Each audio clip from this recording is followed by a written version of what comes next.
Our first guest is author and speaker Tia McCollors. And I've been connected with Tia for many years on Facebook and otherwise. I was looking at her first book that made the Essence bestseller list, Yes. and it made the list in 2005. And I remember that book. It was called A Heart of Devotion. So that was when we had the brick and mortar store, and we actually carried that book in our store. So after the that was when we had the brick and mortar store. Oh, we so, actually carried that book in our store. So after the okay, that so was when if you have a device on, we don't go around it with the I'm device. trying to see who it is. Okay, I think we fixed it. Okay, because I turned my all my stuff off. I turned I turned it off, and then I turned the volume all the way down so it's on mute on my phone. But anyway, Tia, you're going around in a circle, and we're trying to figure out where where where you're gonna land. But Tia, unmute your mic and welcome to Black Authors Matter TV. Well, thank you. I was like, okay, am I on? Because I couldn't see anything and it was all wishy-washy, but I'm here now. Okay, well, can you see us? I can see you now. Okay, good. Okay, well, welcome to the show. Thank you. And I want to express my condolences again for the loss. You had a family loss. I think it was your aunt that you said. Yes, thank you so much. And so when I had originally reached out to you, you were in the midst of that. And I know how a close loved one, taking care of them in the final step that you have to do. It can be all consuming. It can and overwhelming sometimes. So Tia, tell us what you're doing now, and then tell us how you got started with the writing. Oh, okay. That's a big question. Writing books. Okay. Well, what I am doing now, Gwen, is actually revamping. My last actual books were cozy mysteries. And so those were books that I had never written a cozy mystery before, and those came out last year. And so that was very different, having to learn how to write a totally new genre. It was actually a great challenge. And so that was the last book that I wrote that was, that's the most recent book. So what I'm doing now is revamping. I'm going back to my backlist because I'm sorry, can you hear me? Yes. Oh, okay. I'm going back to my backlist because I did get back all the rights to those books. So now I'm revamping, I'm redoing covers and things like that. And they say, well, the book really never gets old. You just have new people you have to market it to. So that's what I'm in the midst of doing now. And I've looked back at some of the old books. I'm like, you know what? These are pretty good. You write them and you kind of forget how good they were. Yeah, sometimes you have to pat yourself on the back. Yes, you do. You do, but there are sometimes I'm like, well, should I leave it or should I change it? Because I know in my first book, A Heart of Devotion, like someone had paged someone, and that was in 2005. I'm like, well, can I leave that they paged them? It's almost like historical fiction when you leave somebody paging somebody. Do people pay you? Okay, were they paging them on a pager or like at the airport?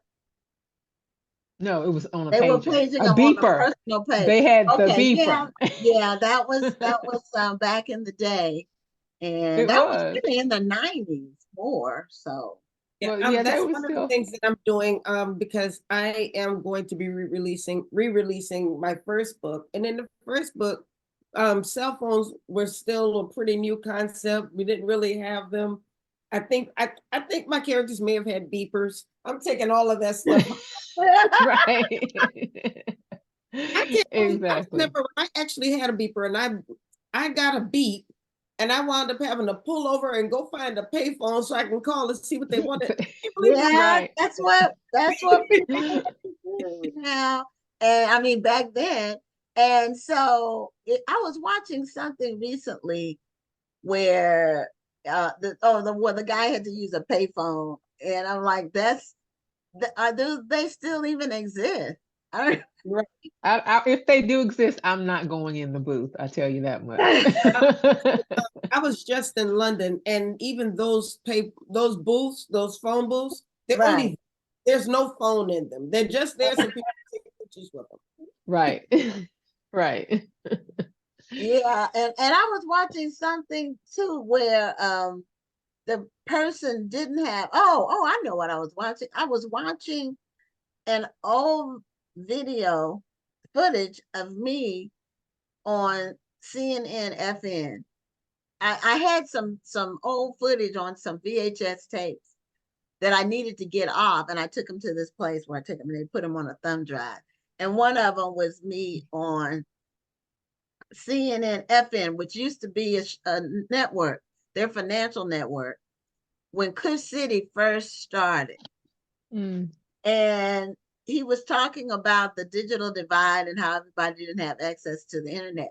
But with cell phones now, that's been resolved. That's Right. phone to take care of all of that. But it's Right. just how things have changed technologically over the last 20 years. It was a little bit over 20 years ago when I was on that show, and I had to go to New York to do the filming of it. Mhm.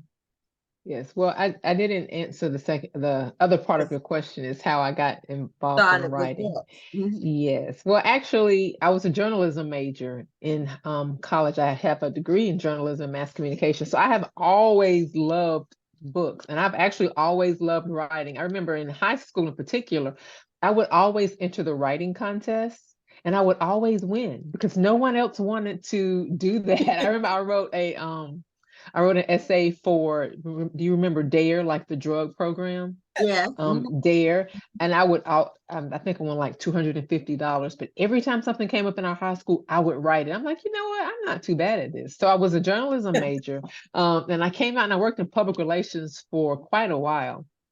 And I was always a voracious reader. But just so happened I picked up Angela Benson's book, Awakening Mercy. And I read that book in probably a couple of hours. And whatever was in that book really touched me because I was thinking, oh my gosh, I can do this. Because it was a faith-based book, because I would read, kind of across genres. But I always wanted to write a book that I felt reflected who I was as a woman, and that being, a woman of faith, a Black woman, etc. So I read her book and I was like, oh my gosh, I think I could really write. Um, and so that Angela Benson's book, Awakening Mercy, actually just, sparked that desire even more for my creativity. And I just dove right in. I just really dove right in. And I didn't even plot anything out. I just had a story in my head and I just started writing. Okay. So let me think. That was, gosh, it seems so strange to say that was so long ago, but it really was so long ago, like over 20 years. And I had my first 3 chapters of my book, and I actually went to Book Expo America in Los Angeles, California. And I was just walking around meeting different publishing houses, and I met Cynthia Ballinger at Moody Publishers. And when I came back from Book Expo America, she had asked me to send a proposal. I sent that proposal in, and that's how my career got started. Well, You met the right people Angela at the right Benson. time. Yes, Angela Benson still writing. I haven't communicated with her in quite a while. Yeah. Yeah, I remember her, but I don't remember. I don't remember seeing her name on a published book in recent years. Recently. Yeah, she's a professor. I know the last time that we talked, she was teaching, I think in the college arena. So she's a professor, so she just might be, doing her professor thing. Well, you still have to do a lot of writing as a professor. Yes, Mhm. yes. Yeah, so you got your big break by going to an event and hooking Mhm. up with the right person at their booth and then following up. Yes. And that's really what happened. That is really what happened. And I think it was time for it to happen. The cards just laid out. And so I was like, okay, look, God has really opened up this door of opportunity. I'm going in. Amen to that. That's Yeah. right. I think that also um, you are proof of the term stay ready so you don't have to get ready. Because what if you had met all of these people and you didn't have a book in hand, or you weren't well edited, or you just weren't ready to get out there? So you made sure that you were prepared before you went into these arenas. Yes. Now, you want me to tell you a funny story about that, though. When Cynthia Ballinger contacted me at the time, she didn't call me. She actually sent me a letter asking for the rest of the book, because I'd only submitted the proposal. And I had been, after I submitted the proposal, I had been writing, trying to finish the book and things like that. Again, I said the proposal was only the first 3 chapters. So she sent me a letter, and it was to my P.O. box that was near my job, but I hadn't gone to that P.O. box in like a month. So she called me the day before I was leaving for Thanksgiving break. She called me at my job. And she was like, well, I was just trying to touch base. I hadn't heard from you. I'm like, oh, heard from me about what? She was like, well, we asked for the rest of your book. And I hadn't even finished the book at that point. So I was still getting ready, as she would say. But after that, it's like pedal to the metal. I had a very good friend who had a keen eye for editing. And basically, I took a week off of my job. And like I said, I had already been writing. I took a week off of my job. I would write a chapter. She would edit a chapter. I would write it. We were just passing it. We were just going back and forth, back and forth, back and forth. So I was almost all the way ready, but not quite. Well, you were ready enough. You were ready enough to I be was able ready to enough. finish it in a week. That's Yes. that was great. Now you Yes. are also a contributor to Nonfiction Project Yes. and the Women of Color Devotions and Walking in Grace Daily Devotion. Yes. Now And that's done go through ahead. Guideposts. Is that Yes, ma'am. Guidepost does the Walking with Grace. It used to be Daily Guidepost, and 2 years okay? ago they changed the name to Walking with Grace. So that's Daily Guidepost. But then separately is Women of Color. That's a separate publication and a separate Okay. company. Okay. Now, how often? What kind of requirement as far as writing volume? Is that once a year, once a quarter? How is that? Well, for the Daily Guidepost, this is my 5th year contributing. And you typically write 2 years ahead of time. So the devotions that I have due actually next month are for 2026. Yes. So you write 2 years ahead of time for Guideposts. They are very on top of their production schedule. You're always 2 years ahead of time. Wow. Yes. And then so that's every year. And then for Women of Color, I wrote kind of for a season, because I had author friend Stephanie Perry Moore who was over those projects for a while. So I wrote for the winter edition, for the summer edition, from the spring for the spring edition. And so those are kind of green books. They're, good all year round. So I had a season of, I actually did, 3 seasons for that. So whenever she calls me back, I'll be ready for the next season. But the daily, I always say daily guidepost because that's where it started. Walking with Grace, like I said, that's every year. I love the Guideposts. Yeah, we have. Yes, they have. It's a high readership, and the readers are very faithful. I can always tell when one of my devotions it's the day for one of my devotions, because I'll get tons of emails through Facebook from readers who say, I loved your devotion. Thank you. It blessed my heart. They're really dedicated readers. That's the great thing about them. Do you know what the circulation is for it? And is it digital or print or both? It's print. And actually today I was reading and they said it reaches up to 1 million people. So it's one of their most popular, because they've been doing it for years. 'Cause even when Years, readers reach out, decades. Mhm. years, even when readers reach out, some of them have said, well, I started reading this with my mother, I started reading this with my grandmother. I mean, this is a generational um ministry outreach, but they are widespread, very widespread. Hmm. So now the cozy mysteries that you wrote, were they full novels or were they for to include it in guideposts or Yes, a combination?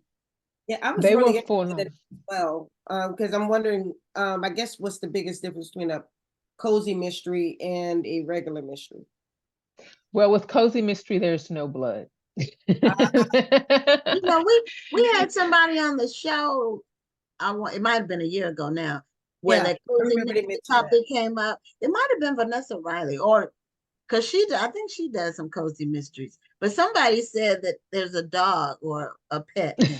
The cozy mysteries are sweet hometown that you're usually missing something like someone like for my mystery across the bear, someone has stolen the cross out of the hospital. You know, it's always something that's very light. And like I said, there's no blood. Just think small town. So with my two novels, my cozy mystery novels, it's actually a set of books. It used to be called Miracles and Mysteries at Mercy Hospital. And I was contacted by Guidepost to write this because there were 8 authors who were writing this series. So I came in as one of the authors, and the book is about 4 women. And one of those women is an African American woman named Shirley. And so I came in to write the point of view from Shirley. Now, mind you, all the people, because I had books number 8 and 19, no, books number 9 and 19. So they had already started the stories. So Shirley's book was the 9th book, but it was from her point of view. So I had to kind of pick up on the personality they had already given Shirley, but then my book was able to amplify her voice more. So that like they have a subscription to those books like the Cozy Mystery series because people like to buy the whole series, or they can be standalone books. So that's how I got started with them. Like I said, I had never written cozy mystery before ever. So I cried my way through the first one. That's like But that series that used to be on TV. What was the name of it? Murder She Wrote, Yeah, Yeah, Murder She Wrote. Angel I guess that's a yes, cozy Dancing. mystery because there was no bloodshed. Right. right, right. That's exactly what it is. That's So exactly how what do it you is. find your ideas for your cozy mystery books or stories, I should say? Well, for those first 2, I just had to really dig deep just to try to think of something they hadn't already done. And then also, it's so funny because my friend Rhonda McKnight, I would call him like, girl, what am I going to do? I have never written a cozy mystery before ever. And then she was like, well, you should just watch some of the things on television. So I temporarily subscribed to Hallmark Movies and Mysteries. I think it was. I think that's the channel. Just to Okay. kind of get your, yeah, just to kind of get your, your wheels turning. Oh, Um, okay. Good yeah, idea. and things like that. Yeah, Yeah. so that's where those mysteries came from. That's a great idea because it at least puts you into the mindset, so you can the ideas can start to flow. Yeah, yes. And so also there was I can't remember the name of the book right now, but it was a book on Amazon and it was How to Write Cozy Mysteries. And so, as with every genre, there's always a formula. Yes. And so once you kind of learn that formula, you know what kind of story can fit. It's almost like the stories are almost the same, but you just kind of change The the plots are characters and similar. yes, the plots are very similar. But it's like I said, I cried my way through the first one, but by the second one, I was doing pretty good. Well, Tony Benita said the cozy mysteries are good reads. And Yes. she said, hello, Tia. I don't know. Do Now, you who know said who said that? Tony Tony Benita? Benita. Hey, Miss Tony. Sorry. Yes, I do. Okay. Mama Tony. That's what I Yeah, Yeah. call Mama Tony. her. She said, Well, I just put the link to your books in the chat for Friday Night Love ebook. Yes. Oh, thank you. I appreciate that. Yes. Can you tell us? I don't remember if you told us exactly about that story. Okay, Friday Night Love is the first book in the Days of Grace series. mhm. And it is a story of Zinja and Roman Maxwell. Now, one thing that was a deal breaker for Zinja was infidelity. She was a widow. She'd already lost a husband, so this is her second marriage. But she'd always said, if a man cheats on me or if my husband cheats on me, I'm out the door. Well, your heart can say one thing and your mouth can say another. course. So yes, so this is the story of Roman and Zinja, and they are the redemption of their marriage, I should say. Okay. Now, Cynthia Cobb, do you know her personally? Cynthia She Cobb. said, Tia is extremely powerful with words that Oh yeah, inspire I know Miss emotion. Cynthia. She had the pleasure of working with attorney Gerard Truesdale, who provides invaluable expertise. So Cynthia knows you. Sounds like she knows you personally. I know Cynthia Cobb. She said I had the pleasure of working with who? Attorney Gerard Truesdale, Oh gosh. and to help me write Astounding Stories. So anyway, this sounds Well, like. thank you. And Bonita Francine says she watches Murder She Wrote every morning. It's still on rotation. Yeah, It there's some is. shows that even if you've seen the episodes multiple times, You can Law keep and watching Order it. is that show for me. And It's Golden Girls. the original Law and Order. So I watch it. If I've seen certain episodes, I'll watch them. I don't care if I've seen them 10 times. I'll still watch it if it was a good one. So That's right. That's right. And it was good. It was a good family show. You know, your older relatives like to watch it, and you wound up sitting there watching it with them. Mm-hmm. That's how Mm-hmm. all of us kids got hooked on watching All My Children and Young and Right. Right. yeah, Guiding Light. That was my show. Guiding right. Light was my I didn't show. lie. Okay, I never watched that one. I haven't watched any of them in many years, but I did used to watch All My Children. I That Mhm. like one All My and Children. Young and the Restless and One Life to Live. Those were the three that went out years ago when I was And Young watching. and the Restless is the only soap opera that's still on, I think. Okay. All Unless My Children's not on there? Did that one go off? Did Suzanne I don't Tucci know. ever win an Emmy? Because I know for years she I don't know. She tried. I think she did. I actually think she I think she did. I finally think she won one. finally won, like after 25 years, like Right. of 25 years plus. playing the same role. That's a long time to wait. But good things come to those who wait. That's So, right. I have one other question to ask you. You had a Friday Night Love, and you talked about your devotionals, Yes, but ma'am. you also speak at women's conferences. That was what I Yes. And you about. And so when you speak, what's your focus of your conversation? well, my focus is really encouraging women to embrace their true calling, whatever that may be, and whatever season that may be.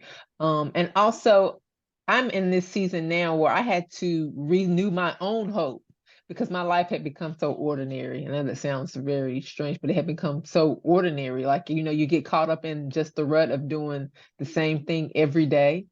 And what really has spurred me to start thinking beyond just my normal everyday things. I lost my mom in 2022. And Mm. then, yeah, and then it's kind of like, wow. I mean, not that you never think that your time on earth is forever, but I remember when my mom was at the end of her life, she was talking about the things that she wished that she would have done. And that was just like, why are you waiting? You know what I'm saying? I'm asking myself, why are you waiting? You can come up with an excuse every day or every why I can't do this, I can't do that. So I kind of turned on Tia 2.0. My husband's like, oh, you're doing it? Oh, you're going here? I'm doing all of it. I'm doing all the things because you realize how Right. how All the things. life is such a vapor. You know what I'm saying? It's here one day and it's Yeah, gone another. And even with my aunt, her passing, and that was my mom's sister. Her passing was very quick and unexpected. Like we didn't see it coming, you know. Mm. And she got sick on Christmas, actually. And it was right after she had cooked the cake, which is like her thing is baking. Like everyone knows her for her baking. She had started a cake and then she went to lay down and then started having some issues and she was gone, a few hours later. That shook me to the core, So right now I'm finding my way again because grief is like this. yeah, yeah. It Yeah. makes you think about some things, and the older you get, your bucket list, you have less time to complete it, to check the things Right. off. You don't have, so you need to get on it, you know? Right, right. Whatever was on it, you need Yes, yes. And so can't keep waiting. that's right. So if I can help a woman who to navigate those ups and downs of life, you know, to get her joy back, to find her purpose and her passion back, that's what I'm here for. Amen to that. Well, Amen to that. well, Tia, let people know how they can reach out to you via social media or your website or so forth. How is it best to reach you? Oh, you can probably find me. I know I'm gonna sound so old when I say this, but I'm on Facebook more than anything. I'm on This Facebook is more. My where we kids are like, are. well, look, we're old together. My kids are like, Mom, you never on your IG. I'm like, but I do go on there sometimes. So you can reach out to me on IG. It's T McCollors, at T McCollors. And on Facebook, it's facebook.com/fans of Tia. So that's the quickest way you can get to me. And my website is tiamccolors.com. And because McCollors is such a crazy name, I always tell my husband that. You can also go to tiawrites.com. Okay, WRITES. Yes, Okay. Tia Rice. I'm Yes, ma'am. putting things in the chat right now. Okay. Oh, Bernita says she lost her mom in 2022. Yeah, losing moms, or we talked about that last week. I lost mine in 2002, so but Mm-hmm. the void is never Still filled. fresh. That's right. It really Mama isn't. is your mama. There's no other. There's no another. Right. There's none other. So anyway, Tia, thank you so much for being a guest on the show. Good to finally meet you virtually. And Yeah. maybe I'll run into you face to face one of these days when we're both trying to check off our bucket list. We might end up. That's right. As long as it doesn't involve jumping out of airplanes or bungee. No, that definitely won't No, be ma'am. it. I Well, don't you're know right. what You it won't is. see me there either. Maybe somewhere on a beach, but that's There we about go. it. We can do Yeah, that. travel is involved, but I want to stay inside the plane. So, you know, Right. so Inside the anyway, plane.